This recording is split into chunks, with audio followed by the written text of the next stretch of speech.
This is We're Gonna Make You Watch. Hey everybody, welcome back to another episode of We're Gonna Make You Watch. I am Brian. With me, as always, are my good friends Isaiah and Warren, and we just introduced Warren to Friday the 13th, part 2. We're gonna do this We're gonna do this in order of chronological release. I was hoping you would say chronological conception. Yeah, something like that. We're some sort of fancy word to say we're watching them in fucking order. Or is it inception? Which one is the right word there? I don't know. Which one is the one that means that it was created? I don't know. Chronological? One of them, inception or conception. One of those. Conception? I don't know. I feel like I knew what it meant, but then I said it, and then I thought, man, I don't know if that was right. It's contraception. It's not. Just go to work and tell everybody that's what you. Oh, okay. And then just make note of the looks you receive. All right. So yeah, we made Warren watch Friday 13th part 2. It's been a couple of weeks. How you guys been? You know, pretty dang good. Been kind of a chill couple of weeks for the most part. So okay. But I'm happy for you, brother. I'm happy for you. Yeah. I'm happy for both of you. I haven't said nothing yet. I'm gonna say something. All right. So I've been as nice as I could possibly be. We are looking for a new co-host. Ward's fucking team beat my Ravens to advance to the Super Bowl today. I had to go watch it. Fired over football? Stop talking. I had to watch it. I had to watch it in his mother's home with all of his family, all wearing Chiefs shirts, looking at me like I was a fucking rapist. You said that like I made you go over there. No, I'm being incredibly dramatic. I had a really, really good time. Warren's family is absolutely wonderful. They were all very, very inviting, particularly after I mentioned that I did bring wine. Yeah. And we had a good time. And unfortunately, unfortunately for me, fortunately for Warren, Ravens lost, Chiefs won. And they've made it to the Super Bowl. Defending champs, baby. Fuck! Defending champs.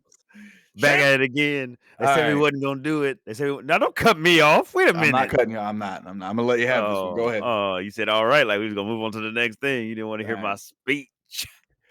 This is your moment. Back again. Everybody and their mama picked the Ravens. Boomer and Mad Dog and all these people I saw pick the Chiefs. I'm sure there was a couple of people in there. Obviously, Nick Wright. Shout out to Nick Wright. We love Nick Wright. Ronald Hughley. We love Ronald Hughley. That's my cousin. He also works for the Houston Texans. But that's besides the point is he's back in the Super Bowl. Mahomes has been there to do it again. Super Bowl 54 rematch because we're playing the 49ers. They better win. If the Chiefs don't win, I'm uninstalling. Life? You're uninstalling life? I don't know. I'm going to uninstall something. You're going to uninstall football. I'm going to uninstall Cyberpunk. We got nothing to do with it. I was gonna say, I think that does that on its own every month. Yeah. Oh man. Well, I'm glad you've been good, Isaiah. I really am. Sounds like a. you can cut the tension with a knife. I'm really fine. Shit. I bet you Brian was imagining Lamar Jackson as Jason through most of this movie. I was imagining Lamar Jackson as every victim in this movie. I was gonna say, and then Chiefs players as all the victims. I'm not super upset with how Lamar played. Lamar's or Odell Beckham's dad is losing his mind again. Is he really? Is he blaming Lamar? He's on there saying that my son deserves better quarterback play. I'm like, whatever, dude. This guy, Okay. he's a fucking joke. His Odell We're not Beckham's even. dad's a I don't know. joke. Yeah, but don't get me started on this because we'll be talking about this and not Yeah. the movie. Yeah, we Because won't.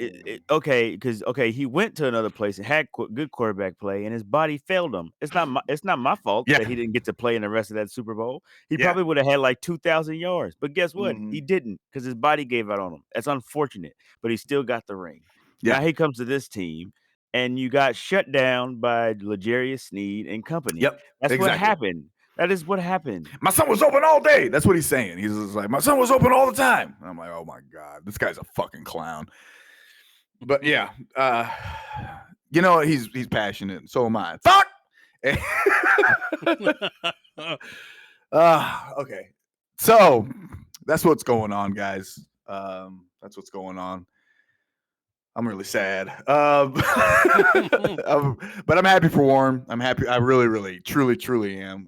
If my team has to lose, I prefer that we lose to the Chiefs, and Kansas City can hopefully go in there and get themselves another championship. And yeah, it should be an interesting game. I was kind of pulling for Detroit, low key. I think everybody was. I think most people were. They gave up a 1,000,000-point lead in the second half to lose. They were up by what, 17? Yeah, 17. Yeah, they were up by 17, and then they didn't score anything but like a useless touchdown at the end, or I think but they gave up 2,000,000 points to a 7th-round draft pick that barely can play fucking quarterback position. I'm being really disrespectful to Brock Purdy right now. Yes, you are. Yes, you are. No, he's a fine quarterback. He really is. He's fine. Fuck. Okay, so let's start talking about this experience. Warren has. You like this? I could tell you like this, didn't you? Oh, I don't care. They're going to the Super Bowl. I could care less. I think this movie was. It was fantastic. Fantastic movie, fantastic choice. I thought the intro screen title, the Michael Bay inspired. They were all fantastic. I thought the choice of scenery for the film was fantastic. The booty cheeks. I thought, the booty cheeks.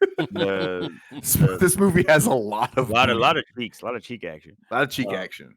Yeah. No, but seriously, no. Like, I enjoyed the last one. And this one was, no different. I thought it was another solid film. Again, this one they didn't mess around. No, the first one it was like it kind of dragged a little bit, but then once we got going, it was happening. This one was like, no, we're right off the bat, balls deep. We're in here. Balls deep. Yeah, he got balls deep in Alice. Yeah, he said, "You want to see a horror film? Here it is." And they came right in, and he just started going to work. Didn't play around. See, the mom was just too nice. She was stalking around. Let me see what's going on. Jason was like, "I know what's going on. I'm killing everybody. I'm killing anybody that's even thinking of getting their swerve on is going to die." And he said, "I'm gonna make a statement by killing anyone left from the last movie because I will not be a failure like she was. So I'm taking out anybody who was left, and I'm adding to the list today." Yeah, and he took out Alice right out the gate. Yep. And then your favorite character, Crazy Ralph. Yeah, like I'm like, bro, he came through, he did his little thing. I said, he's gonna get in, he's gonna get out, he's gonna be cool. And then they was like, nah, he's biting the dust today, sir. Yeah, he did. Yeah, this I'm glad you liked it. I really am. You had some pretty good reactions. The kills in this are pretty good. They are wild. They trimmed a lot of them down. Some of them, the trimming definitely hurt the kills. Yeah, but there's some that it really helped because, like, the sheriff when he dies in the shack, the uncut version of that, it feel after he gets hit in the back of the head with the hammer, with the claw portion of the hammer, it feels like it takes him 47 minutes to die. It's it's really bad. Like he's like and he falls like super slow. It reminds you of the movie. I don't know if you've ever seen the movie Buffy the Vampire Slayer, Warren.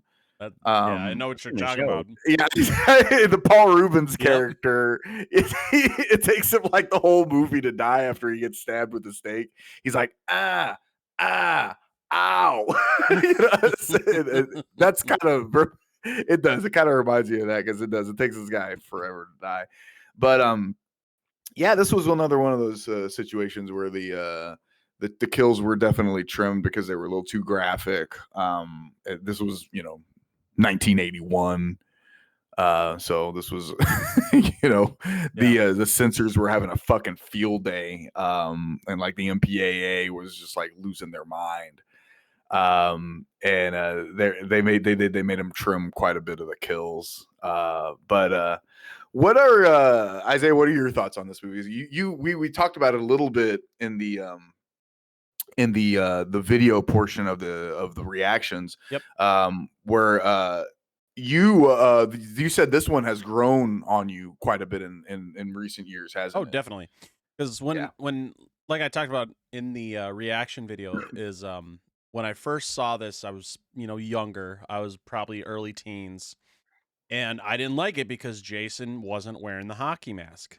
Right. And that was the biggest thing for me, is that Jason wore a hockey mask because, as I've said, Jason Lives is the first Friday the 13th movie I've ever saw, and obviously he has the mask the hockey mask at that point.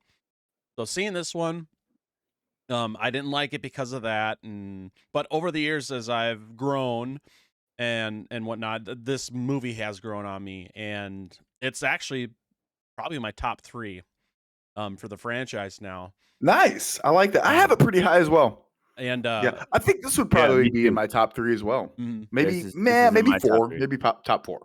It's definitely in my top 3. Yeah, you've seen 2, so it's really in your top 2. That's good stuff. I mean, it's got the kills. The kills Mhm. in this are great. They're classic. Obviously, getting the machete to the head in the wheelchair and watching that roll down the stairs. That's a classic scene. Classic kill. That comes Yeah. up a lot. Mark's death. Yeah. Yep. I mean, there's just so much about it. Seeing Mrs. Voorhees' head at the end, and seeing it with the sweater there. And seeing Alice's body there, after 5 years of decomposition with the ice pick in her head, Yeah. that was another classic, kill from the beginning of the movie. Yeah. And a nice touch on as far as like continuity goes, because this franchise doesn't have a lot of it. No, definitely not. And we kind of mentioned that because Warren asked, because he's like, has it been 5 years since the first movie, or 5 years since she died, or 5 years since he drowned? And to answer your question that you asked during the movie, it's been 5 years since Alice went missing. But it adds to the what the fuck is up with the continuity in this movie, because or in this franchise, and you're gonna notice it probably. Well, actually, you may not, because I don't see you on a random Monday afternoon just saying, you know what, I want to watch Friday the 13th. Yeah, because consider we kind of have to force you to watch these things a little bit anyway. So, yeah, the continuity and the timeline in Friday the 13th is kind of a fucking mess. Because like essentially this movie actually would take place in like 1983, I think, or 84, 84, I believe. Yeah, 84. Because I think the first movie takes place in 79. She goes missing around maybe late 79, early 80 is when she goes missing. And then it's flash forward 5 years. So it could be late 79, early 80, or excuse me, late 84, early 85. So it's probably actually 85, I would bet. And the movie was made and released in 81. So this movie takes place in the future, kind of. It just gets worse after that. And it gets worse after that. Like, this is but yeah, it's a blast. It's a silly slasher franchise that's just filled with a lot of scattered ass and crazy kills. That's for sure. Yeah, because there's a lot of booty in this movie. There's a lot of ass shots and some titties. Like this franchise is filled with booty and boobies and booties and blood, booties and boobies. BBB. Yeah, B. the triple B's of so all three things that I really kind of need in my slasher movies. I was gonna Awful. say end of your life, It's and I was totally like, oh, misogynistic okay. comment. Sorry, but yeah, it's I think I hold this one pretty high as well. This would probably maybe not my top 3, but definitely my top 4 in the franchise. Because I think my personal favorite one is part 4. Most people's is part 6. So yeah, part 4 for a while was my top one, but I always end up back at 6 because of the nostalgia. 6 is so good. 6 is so good. And I can't wait till we get there with Warren. Let's kind of go through the movie a little bit. We've never done that before. Yeah.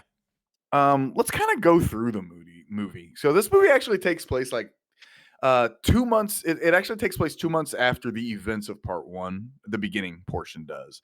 We see Alice. She's recovering from the experience, and she has a phone conversation with her mom that Adrian King, I believe, completely improvised the whole thing. There was no script for that. And then she just kind of improvised this whole conversation with her mom.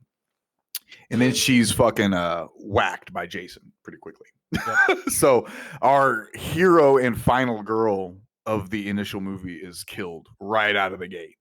And I believe that they did that because she wanted more money. They wanted her to come back, but she wanted a bigger payday than what they were willing to give her. So they compromised and basically said, well, we'll give you a little bit of money, and then you only got to be here for like fucking 2 days or whatever, filming or some shit. Yeah. And then she was like, all right, cool, that's fine. And then they ended up just killing the character. I mean, off. Didn't she also have like a stalker too? She had a bad issue. Yeah, she had some bad experiences afterwards, after the first movie, because she had a stalker experience, and this guy was like crazy. And it was pretty awful, and it was pretty traumatic, and so that's part of why she was like, she probably honestly told him that she wanted more money because she didn't want to do it. I would totally understand that. Yeah, I wouldn't blame her at all. I wouldn't want to have to fucking go through all that kind of shit again, because that's got to be scary. It's got to be horrifying. Yeah. But yeah, so then it takes place 5 years later. This dude named Paul Holt has opened a school for camp counselors. Really? Is there such a thing? I mean, a training center. A training center for fucking camp counselors. Yeah, You really think there's a thing? I don't really think so. I mean, I could be. I've never heard of such a thing. I've never heard of such a thing. I've been to summer camp, many times. I've never heard of my counselors going to a counselor training school. Nope. When I was a counselor, I just got thrown in and just like, here's a quick rundown and take care of the kids. Don't let them die. Don't let the kids die. Yeah, I mean, like, and that's probably like the first and last lesson they teach you, pretty much, at camp counselor schools. Just as long as we go in with 10 and we come back with at least 9.5, you're good. So, yeah, like I cannot imagine that would actually be a thing.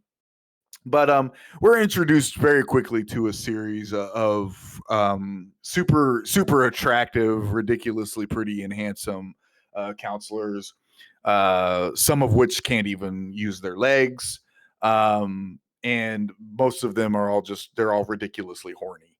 One of them is like a bootleg Bon Jovi. One of them, I think the character's name was Sandra. Marta Cobra, I believe, is the actor that played Sandra. Yep. And I believe she is the one. She lied about her age to get into this movie. And she was only like 15 years old. And like they had her getting like naked and shit in this movie. They did, I believe, cut like the actual like nudity. They did. So you don't actually see her naked. But it was very much filmed, and I guess they were like, what the fuck? You know, like we filmed fucking sex sequences with a 15-year-old fucking girl, probably making out with a 30-year-old dude. Yeah. I don't know how old that guy is. That because she was making out with bootleg Bon Jovi. but yeah, we're introduced to all these, super pretty and handsome fucking characters that we're Except getting for ready to Ted. watch get killed off. Yeah, except for Ted. Warren's favorite character, Ted. He's the one that got away, isn't he, Warren? Yeah, he is. Warren, he popped on, and what did you say when I you hope saw he him? dies first. It's like, this guy needs to die first. Bad jokes, bad pranks, Bad everything. bad About him. He everything. came on the screen, and my experience got worse. And then he didn't die, and I said, Nope. "That's not okay with me." Is there any after hours place? There are. The way he Yeah, and then when the guy did that, and he just went and sat down, I said, "Does this guy live? Because he never goes back to the camp." Yeah. And then you guys were like, "Pretty much," and I was like, "Well, this is fucking trash. This movie's terrible. I don't." Yeah, this Ted's my homie. You'll see him in another movie coming up. And here. I hope that Jason follows the same criteria that he followed in It this. kills all the survivors. Make sure all the survivors go out first. So, funny thing, I'll tell you this, and this is pretty much all I'll tell you about anything else from the franchise coming up.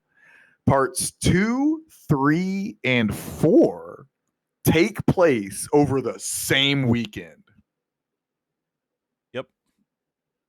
Those 3 movies all take place over the same weekend. Okay, so Yeah. 2, 3, 4, Friday, Saturday, and Sunday. Pretty much. Yeah, basically. Yeah, they all take place over basically the same weekend.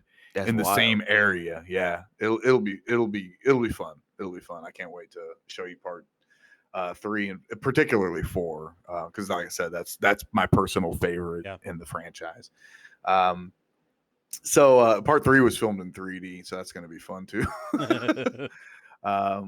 Okay, so we start seeing these people get fucking killed off pretty quick. Crazy Ralph gets killed off while he's trying to watch a free sex show. Sheriff gets whacked off because he's trying to he apparently just doesn't want anybody scrounging through the fucking woods at all. So he chases Jason and ends up getting fucking killed because he finds his shack, and he didn't go in with and get the sweater quick enough. And yeah, bit by bit, all these people start getting killed. A bunch of them go out partying one night, and some of them don't make it back because they keep partying, and those are the ones that live. Those were the smart ones. Everybody else gets fucking killed. We get a really fun sequence though, because I am of the opinion that I think Amy Steele is one of the best final girls in this franchise. Agreed. I think she's fucking awesome. I love the Ginny character. She's smart. She's tough. She's resourceful. I think she's a fantastic. I think she's, in my opinion, she's the best final girl in the whole franchise. And I know a lot of people really like Part 7's final girl. Yeah. Tina Shepard. Yep.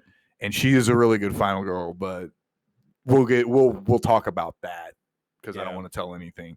And now with that being said, I do understand why people like her as a final girl. I totally get it. She's really cool. Yeah, you like Ginny also?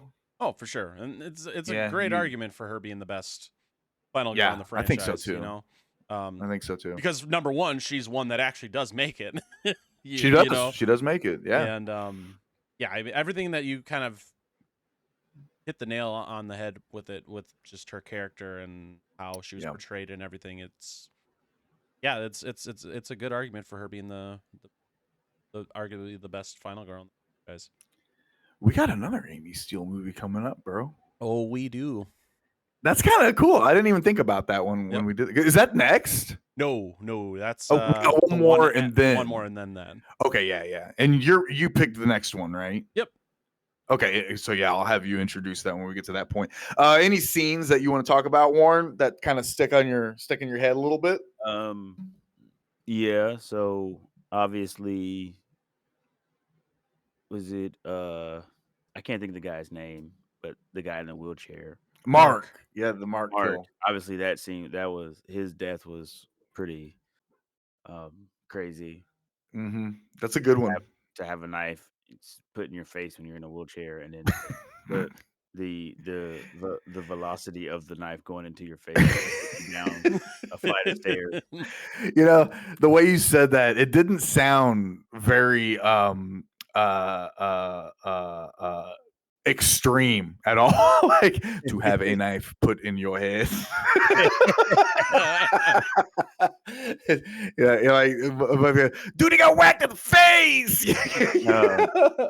Yeah, but obviously, like, that's a very memorable kill. That's probably one that most people remember. That's probably I think that's probably out of this movie. That's probably the most iconic kill from this particular movie. For sure. So I'll throw in some honorable mentions because I'm sure everyone expected me to say that kill. The guy hanging upside down, that was crazy. He slashed his throat because he was just helpless. He couldn't do anything if he wanted to. That would suck.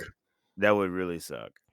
The one when the 15-year-old girl was in the bed, he came in and just 2-for-1 special. That one was special. Yeah, 2-for-1 special. That was crazy. And there was one more, and I'm trying to remember it. It was very subtle because you don't really see anything else. But he got her good because he cut her in like a major artery in her leg, and she was just a fountain of blood at that point, just spewing from her leg.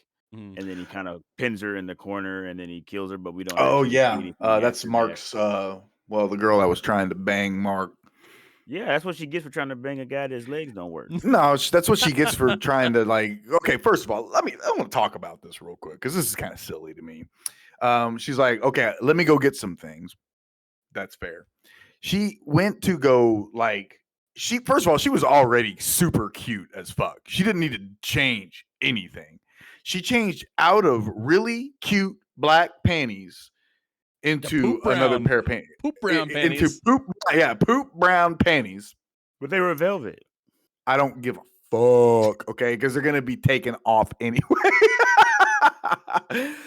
So I'm sorry, but the panties she was already wearing were cuter. Yeah, She wanted you to have that red carpet experience. She changed out of one sweater into another sweater that looked almost exactly the same.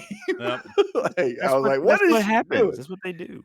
Yeah, I was just like, this is stupid. You deserve to die and not get laid. Because you're making way too much of this. I don't know. I just thought that was kind of silly. They would have at least got to get their swerve on before they got killed, like bootleg Bon Jovi and Minor did.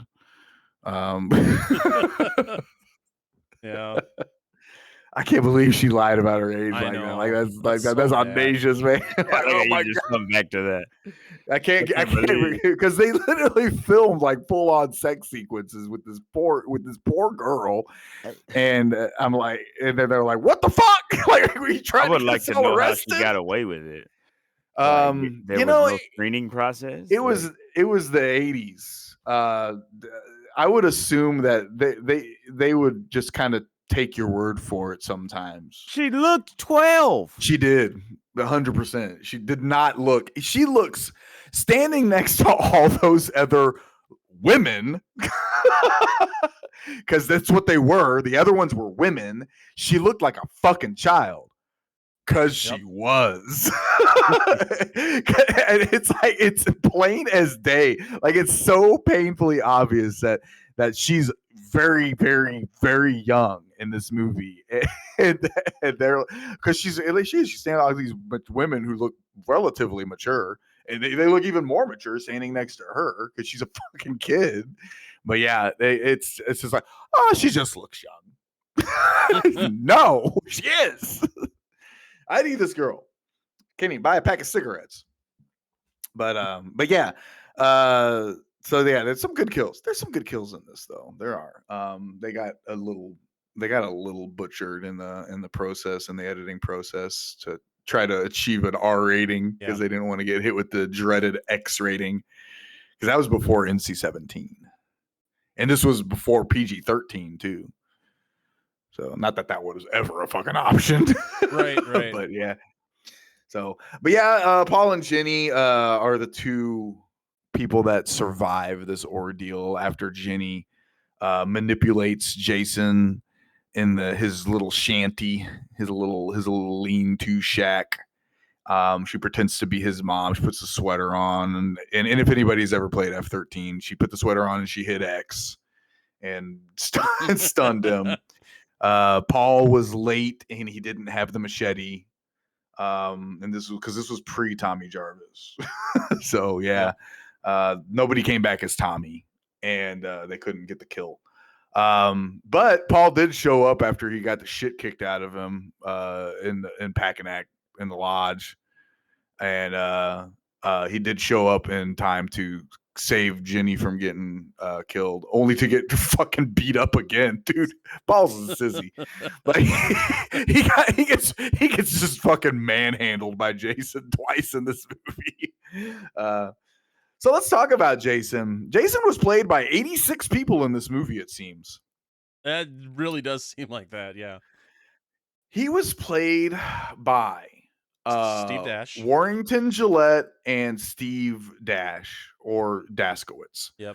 If you go by his actual last name. And then he was actually also played by a producer, I believe a female producer, in the very opening sequences. Yep. Where you just basically see Jason's feet, and that's it. Let me see. I think that's it. I think it was like 3 people kind of portrayed Jason in this, or maybe it might have been 4 actually. I can't even remember. I want to say there was another person that actually did some scenes. I wouldn't be surprised if there was the one. Yeah. Most people, it seems like most people say that Steve Dash really was their Jason. Warrington Gillette was hired, but he was based on the fact that they needed a guy that could do stunts. And then when he got the job, he said that he's not a stunt man and he's not going to do stunts. He's an actor. So then they basically brought in Steve Dash, who's a great stuntman. Yep.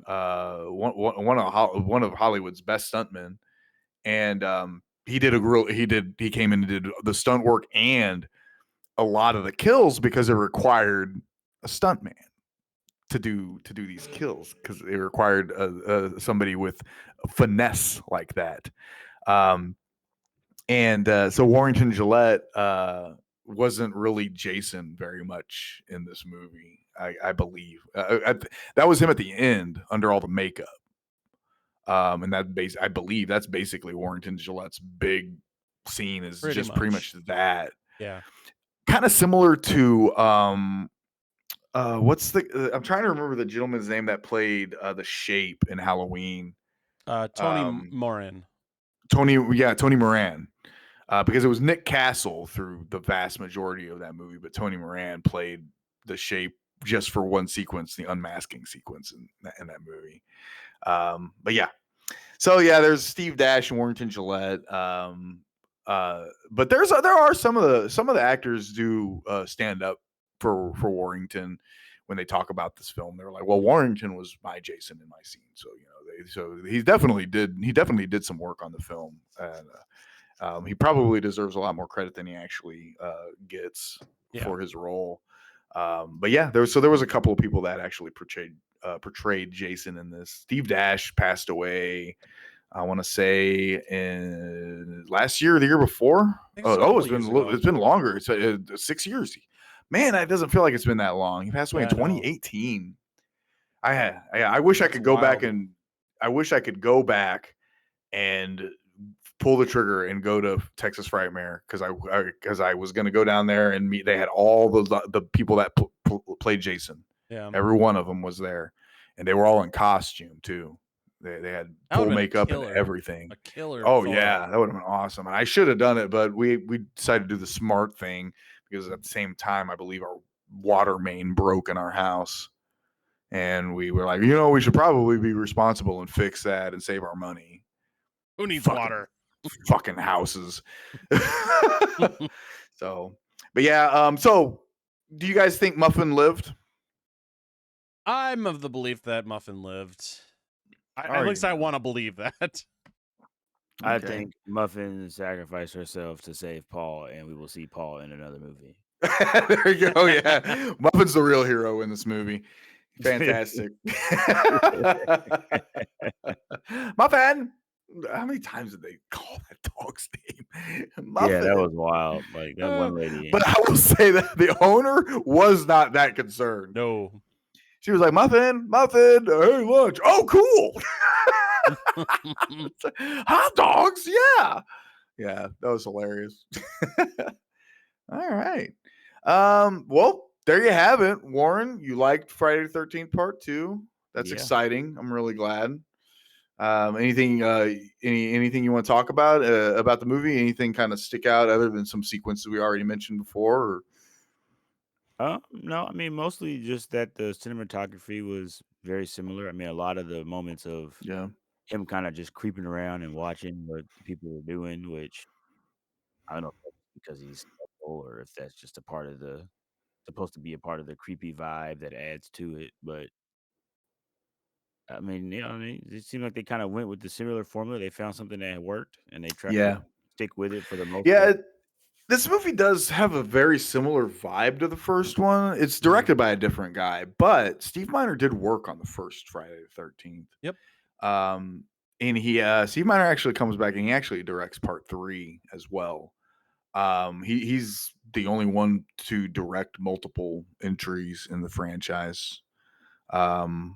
Much to some people, for some reason, think that Sean Cunningham directed the first 4, but he did not. No. In fact, the first 3 are the only 3 that really have a very similar vibe. You know, they start to get they start to feel a little different with Part 4 and 5 and moving on. But yeah, it's well, I am glad you like this. I'm glad it's a fun movie. It's become one of my favorite in the franchise. I think Sackhead Jason is very underrated. Agreed. Agreed. Yeah, he gets a bad rap, man. Everybody all about that damn hockey mask. I get it. He I'm looks about cool. any mask with that face. Yeah, yeah, definitely a face only a mother could love. Yeah. All right, Isaiah, you got anything you want to mention? Add? Just remember to check out the YouTube channel, the TikTok.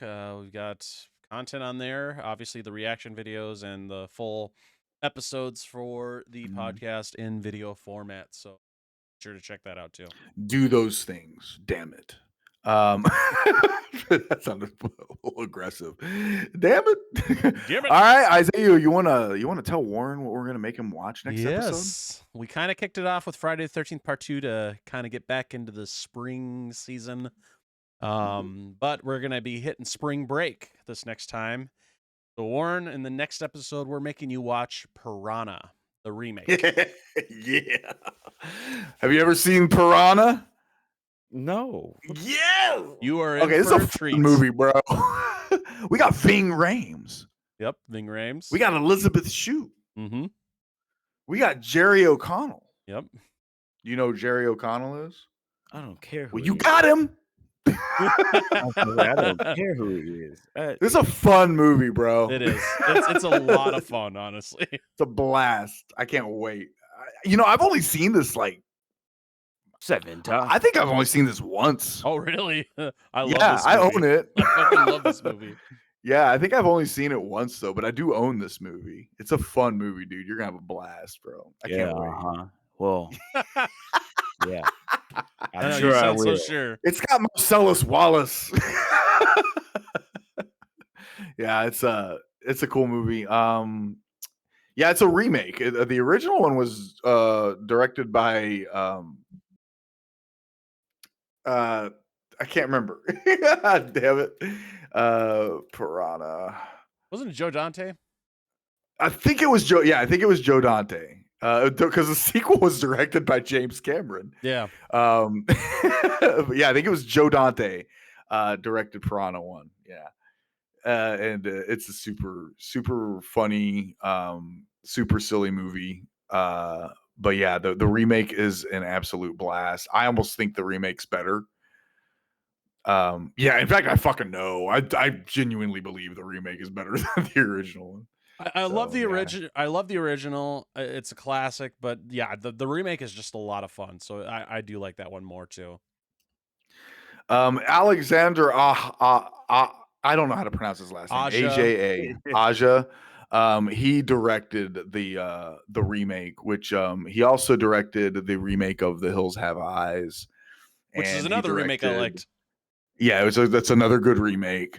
He directed a really kick-ass horror movie called Crawl. Have you seen that, Isaiah? Yep. I own Crawl's that. so good. Yeah, I own that too. He directed Horns, which is actually underrated. It's good. It's a Daniel Radcliffe movie, and he directed the remake of Maniac too. Or no, he wrote that. He wrote Maniac. Okay. Yeah, he's a pretty good filmmaker. Yeah. High Tension is probably the movie that kind of got him on the map. High Tension's it's a very divisive movie. We're gonna have to make Warren watch that one of these days. Yeah. I actually really enjoy that movie a lot, but I can understand why people don't like it too. So there you go. You don't have to make me watch it. I've seen that movie. Yeah, sure. Sure. High You have. Tension, I have. You've seen High Tension. Yes, it's with Have the you girl really? who thought they were running from the killer, but it was her the whole time. Oh shit! I'm impressed. Wow. Yeah. That's amazing. You've seen that movie? What the fuck made you watch that movie? I don't fucking know. Because at the end, when they think they got away from the guy, and the girl's like, "All right, we get it, and the girl's like running from her, and she's like, "What the?" She's like freaking out, and I was like, "It's been this girl the whole time. That shit is in her head. She's got like a split personality, fucked up disorder, or something in her brain that thinks that there's a guy trying to kill them, but she's been killing everybody else in the whole fucking movie. That is crazy." I love the movie. I love it. Yeah, so don't make me watch it again. Okay, so I guess we don't need to make him watch High Tension. All right. Well, so you've seen an Alexander Aja movie. Oh, okay, well. Yeah, good times. All right. Well, I think that's a good place to wrap it up. Thank you guys so much for listening. And as Isaiah said earlier, please definitely check out our YouTube for the reactions, and we have full video episodes now. You can also listen to us on Spotify or Apple Podcasts, and you can leave a rating. That would be nice if you left a rating or a review of the show. And definitely hit us up on the old X. I hate that. That's so I hate it. stupid. It's so fucking dumb. I hate it. It's fucking Twitter, man. Hit us up on Twitter. God, I hate that. But please do. All right, guys. Thank you all so much for listening, and we'll catch you all on the next episode. Bye.